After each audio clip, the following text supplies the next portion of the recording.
வணக்கம். முதன்மை செய்திகள் 50 பார்க்கலாம். நாட்டையே உலுக்கிய அகமதாபாத் ஏர் இந்தியா விபத்துக்கான காரணம் முதற்கட்ட விசாரணை அறிக்கையின் மூலம் தெரியவந்துள்ளது. விமானம் புறப்பட்ட சில நொடிகளில் திடீரென 2 என்ஜின்களும் 1 வினாடி இடைவெளியில் அடுத்தடுத்து செயலிழந்ததாக தெரிவிக்கப்பட்டுள்ளது. என்ஜின்களுக்கு செல்லும் எரிபொருள் துண்டிக்கப்பட்டதே இதற்கான காரணம் என்பதும் உறுதி செய்யப்பட்டுள்ளது. அதிமுக பாஜக கூட்டணி வென்றால் கூட்டணி ஆட்சி அமையும் என மத்திய உள்துறை அமைச்சர் அமித்ஷா மீண்டும் கூறியிருக்கிறார். ஆங்கில நாளிதழுக்கு பேட்டியளித்த அவர், விஜயின் தாவேகா உள்ளிட்ட கட்சிகள் கூட்டணியில் இணையுமா என்ற கேள்விக்கு அனைத்து கட்சிகளையும் ஒரே குடையின் கீழ் கொண்டுவர முயற்சிப்போம் என பதிலளித்தார். பழனிசாமியும் அவரது கட்சியும் தமிழ்நாட்டுடன் அல்ல, டெல்லியுடன் நிற்பதாக முதல்வர் மு.க.ஸ்டாலின் விமர்சித்திருக்கிறார். இது தொடர்பாக கருத்து தெரிவித்திருக்கும் அவர், தமிழ்நாட்டின் வளர்ச்சி டெல்லியை அச்சுறுத்துவதாக குற்றம் சாட்டியுள்ளார். டெல்லிக்கு தமிழ்நாடு தலைவணங்காது எனவும் இது ஓரணி வெர்சஸ் டெல்லி அணி என தெளிவாக சொல்ல விரும்புவதாகவும் முதலமைச்சர் ஸ்டாலின் குறிப்பிட்டார். பாஜகவை கண்டு அதிமுக அஞ்சவில்லை என அக்கட்சியின் பொதுச் செயலாளர் எடப்பாடி பழனிசாமி பேசியுள்ளார். விழுப்புரம் மாவட்டம் மானூரில் மக்கள் மத்தியில் பேசிய அவர், அமலாக்கத்துறையினர் எப்போது கதவை தட்டுவார்கள் என்ற நடுக்கத்தில் ஸ்டாலின் இருப்பதாகவும் விமர்சித்துள்ளார். தொடர்ந்து செஞ்சி பேருந்து நிலைய பகுதியில் சாரல் மழையில் நின்றவாறு பழனிசாமி பேசினார். அதிமுக ஆட்சிக்கு வந்தால் பெண்கள் மனநிறைவு பெறும் வரை உதவித்தொகை வழங்கப்படும் என்று அக்கட்சியின் பொதுச் செயலாளர் எடப்பாடி பழனிசாமி அறிவித்துள்ளார். விழுப்புரம் மாவட்டம் மானூரில் பேசிய அவர், ஆட்சிக்கு வந்து 28 மாதங்களுக்கு பிறகுதான் திமுக அரசு பெண்களுக்கு 1000 ரூபாய் கொடுத்ததாக குறிப்பிட்டார். தேர்தல் வரை மட்டுமே மகளிருக்கு உரிமை தொகை தருவார்கள் எனவும் பழனிசாமி கூறினார். சென்னையின் பல்வேறு பகுதிகளில் இரவில் பரவலாக மழை பெய்தது. பகலில் வெயில் சுட்டரித்த நிலையில் இரவில் பரவலாக மழை பெய்தது. கிண்டி, நுங்கம்பாக்கம், எழும்பூர், புரசைவாக்கம், ஈக்காட்டு தாங்கல் என நகரின் பல்வேறு பகுதிகளில் மழை பெய்ததால் வெப்பம் தணிந்து குளிர்ச்சி நிலவியது.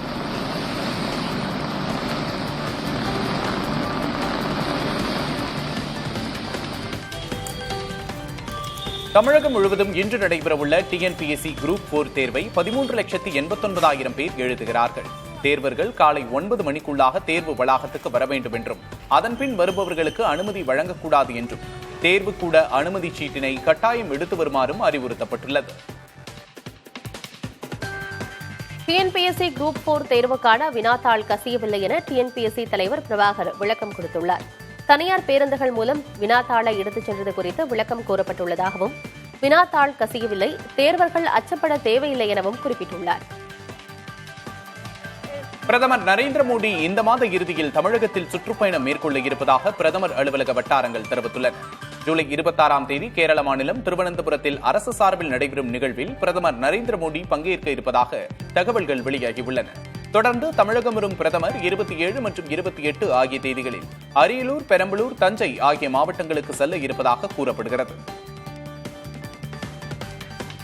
நாம் தமிழர் கட்சியின் மேய்ச்சல் நிலம் எங்கள் உரிமை என்ற தலைப்பில் நடந்த மாநாட்டை பார்த்து விசிக துணை பொதுச் செயலாளர் வன்னியரசுக்கு வயிற்று எரிச்சல் என்று நாம் தமிழர் ஒருங்கிணைப்பாளர் சீமான் சாடியுள்ளார். நாம் தமிழர் கட்சியின் மாநாட்டை குடிப்பெருமையின் உச்சம், சாதி வெறியின் எச்சம் என்று வன்னியரசு விமர்சித்திருந்தார். இதற்கு பதிலடி தரும் வகையில் பேசிய சீமான், வன்னியரசு வயிற்றெரிச்சலில் பேசுவதாக குறிப்பிட்டார். பிரதமர் மோடி ஓய்வு பெற வேண்டும் என எவ்வளவு அழகாக RSS தலைவர் மோகன் பகவத் கூறியுள்ளார் என காங்கிரஸ் பொதுச் செயலாளர் ஜெய்ராம் ரமேஷ் விமர்சித்துள்ளார். எக்ஸ் சமூக வலைதளத்தில் பதிவிட்டுள்ள அவர், செப்டம்பர் 17ஆம் தேதி 75 வயதாகிறது என்பதை மோடிக்கு மோகன் பகவத் நினைவுபடுத்தியுள்ளார் என்றும், ஆனால் மோகன் பகவத்துக்கும் செப்டம்பர் 11ஆம் தேதியுடன் 75 வயதாகிறது என அவரிடம் பிரதமரும் சொல்லலாம் என குறிப்பிட்டுள்ளார். சாதி, மதம், இனம், மொழி என எல்லா வேறுபாடுகளையும் கடந்து கலையை நேசிப்பவர்கள் தமிழர்கள் என்றும், தன்னை தலைக்கு மேல் தூக்கி வைத்து கொண்டாடும் தமிழ் மக்களின் காலில் விழுந்து வணங்குவதாகவும் நடிகர் ரஜினிகாந்த் உருக்கமாக பேசினார்.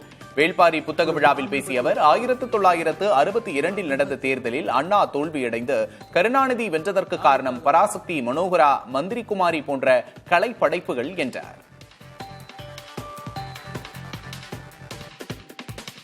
அமைச்சர் ஏவவேலு புத்தக வெளியீட்டு நிகழ்ச்சியில் கடந்த ஆண்டு ஓல்ட் ஸ்டூடெண்ட்ஸ் குறித்து தாம் பேசியதை பற்றி நடிகர் ரஜினிகாந்த் விவரித்துள்ளார்.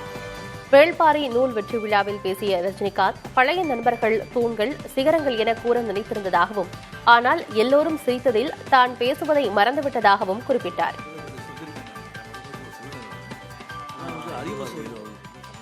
வேள்பாரி புத்தகத்தின் வெற்றி விழாவுக்கு கமல்ஹாசனையோ சிவகுமாரையோ அழைத்திருக்கலாம் என்று கூறிய நடிகர் ரஜினிகாந்த் 75 வயதான தன்னை இந்நிகழ்ச்சிக்கு அழைத்துள்ளதாக நகைச்சுவையாக குறிப்பிட்டார்.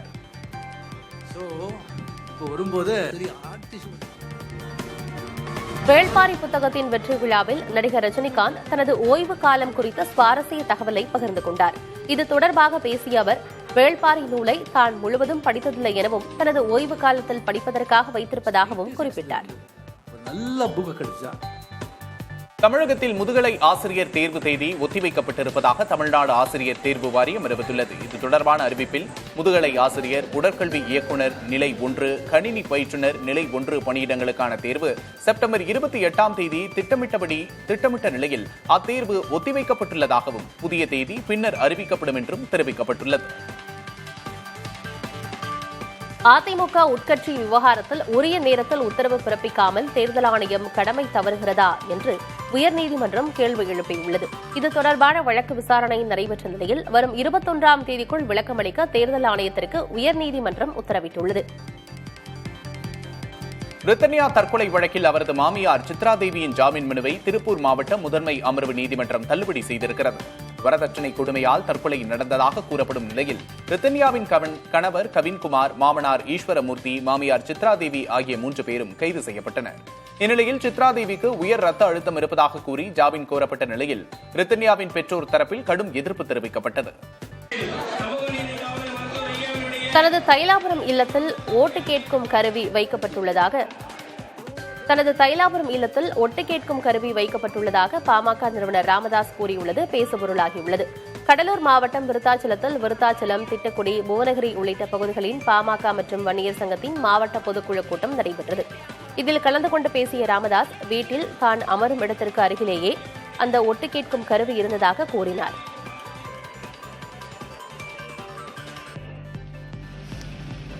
அன்புமணி ராமதாஸ் தலைமையில் நடைபெறும் வன்னியர் இடஒதுக்கீடு தொடர்பான ஆர்ப்பாட்டத்தில் கலந்து கொள்ள மாட்டேன் என்று பாமக நிறுவனர் ராமதாஸ் தெரிவித்துள்ளார். வன்னியர்களுக்கு 10.5 விழுக்காடு இடஒதுக்கீட்டை திமுக அரசு தர மறுப்பதாக கூறி விழுப்புரத்தில் வரும் 20ஆம் தேதி பாமக தலைவர் அன்புமணி ராமதாஸ் தலைமையில் கண்டன ஆர்ப்பாட்டம் நடைபெறவுள்ளது. பாமகவின் 37வது ஆண்டின் வெற்றி பயணத்தை விரைவுபடுத்துவதற்காக உறுப்பினர் சேர்க்கை மற்றும் கட்டமைப்பு பணிகளை விரைவுபடுத்துமாறு கட்சியின் தலைவர் அன்புமணி ராமதாஸ் கேட்டுக் கொண்டுள்ளார். அனைத்து தரப்பு மக்களின் குரலாக திகழும் பாமக வரும் ஜூலை 16ஆம் நாள் 36 ஆண்டுகளை நிறைவு செய்து 37ஆம் ஆண்டில் அடியெடுத்து வைக்கிறது என அறிக்கை ஒன்றில் அவர் குறிப்பிட்டிருக்கிறார். மதிமுக அங்கீகாரத்தை தக்கவைக்க வேண்டுமெனில் பேரவைத் தேர்தலில் 8 இடங்களில் வெற்றி பெற்றாக வேண்டும் என்றும் அதற்கு 12 இடங்களிலாவது போட்டியிட வேண்டும் என்று அக்கட்சியின் முதன்மை செயலாளர் துரை வைகோ தெரிவித்துள்ளார். திருச்சியில் செய்தியாளர்களிடம் பேசிய அவர், மதிமுக அதிக இடங்களில் போட்டியிட வேண்டும் என்பது தங்கள் ஆசை என்றும் குறிப்பிட்டார். மதிமுக பொதுச் செயலாளர் வைகோ நன்றி மறந்துவிட்டு பேசி வருவதாக அதிமுக முன்னாள் அமைச்சர் ஜெயக்குமார் விமர்சித்திருக்கிறார். சென்னை எழும்பூரில் செய்தியாளர்களிடம் பேசிய அவர், மறைந்த தலைவரை இழிவுபடுத்தி பேசுவது நல்லதல்ல என்று குறிப்பிட்டிருக்கிறார். அதிமுக கூட்டணியில் இருந்ததால்தான் பம்பர சின்னத்துக்கு அங்கீகாரம் கிடைத்தது எனவும் முன்னாள் அமைச்சர் ஜெயக்குமார் குறிப்பிட்டார். திருமலா பால் நிறுவன மேலாளர் நவீன் உயிரிழப்பு வழக்கில் மாதவரம் குற்றப்பிரிவு ஆய்வாளர் காத்திருப்போர் பட்டியலுக்கு மாற்றப்பட்டுள்ளார். அதேவேளையில் கொளத்தூர் துணை ஆணையர் பாண்டியராஜனிடமும் இது தொடர்பாக விளக்கம் கேட்கப்பட்டுள்ளது. 45 கோடி ரூபாய் மோசடி வழக்கை விசாரித்த கொளத்தூர் துணை ஆணையர் பாண்டியராஜன் நவீன் மீது வழக்கே பதியாமல் அவரிடம் விசாரணை நடத்தியதாக அண்ணாமலை புகார் கூறியிருந்தது குறிப்பிடத்தக்கது. திருமலா பால் நிறுவன மேலாளர் நவீன் பொலினேனி கைகள் கட்டப்பட்டு தூக்கில் தொங்கிய நிலையில் மீட்கப்பட்டதாக தகவல் வெளியானதால் இந்த வழக்கில் பல்வேறு சந்தேகங்கள் எழுந்துள்ளன. ஜூலை 9 இரவு நவீனிடமிருந்து தற்கொலை குறிப்புடன் மின்னஞ்சல் வந்ததாக அவரது சகோதரி லட்சுமி புகார் அளித்த நிலையில் லட்சுமி நேரில் சென்றபோது நவீன் தூக்கில் தொங்கிய நிலையில் இருந்ததாக எஃப்ஐஆரில் தகவல் தெரிவிக்கப்பட்டுள்ளது.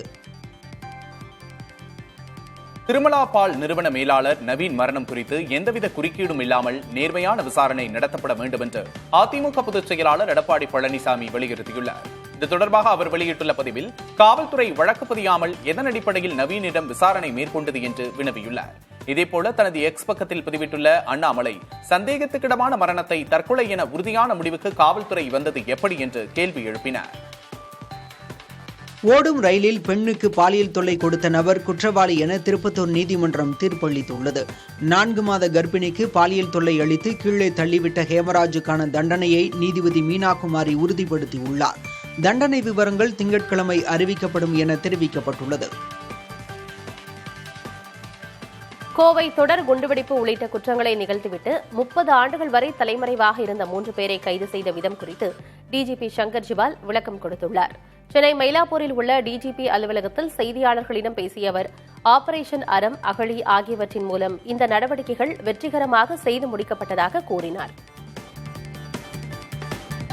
பரந்தூர் விமான நிலைய திட்ட எதிர்ப்பு குழுவினர் மீண்டும் போராட்டத்தை தொடங்க உள்ளதாக அறிவித்துள்ளனர். சுமார் 1000 தினங்களை கடந்து ஏகனாபுரம் கிராம மக்கள் தொடர் போராட்டங்களை நடத்தி வந்தனர்.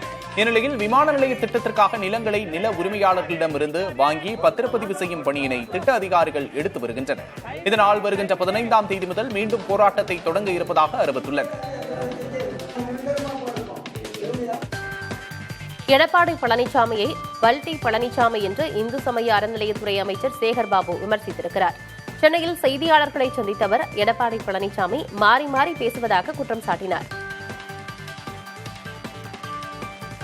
புதுச்சேரியில் பாஜகவைச் சேர்ந்த 3 பேர் புதிய நியமன எம்எல்ஏக்களாக அறிவிக்கப்பட்டுள்ளனர். அதன்படி பாஜக மூத்த நிர்வாகி செல்வம், முன்னாள் எம்எல்ஏ தீப்பாய்ந்தான் மற்றும் ராஜசேகர் ஆகியோர் எம்எல்ஏக்களாக நியமனம் செய்யப்பட்டுள்ளனர்.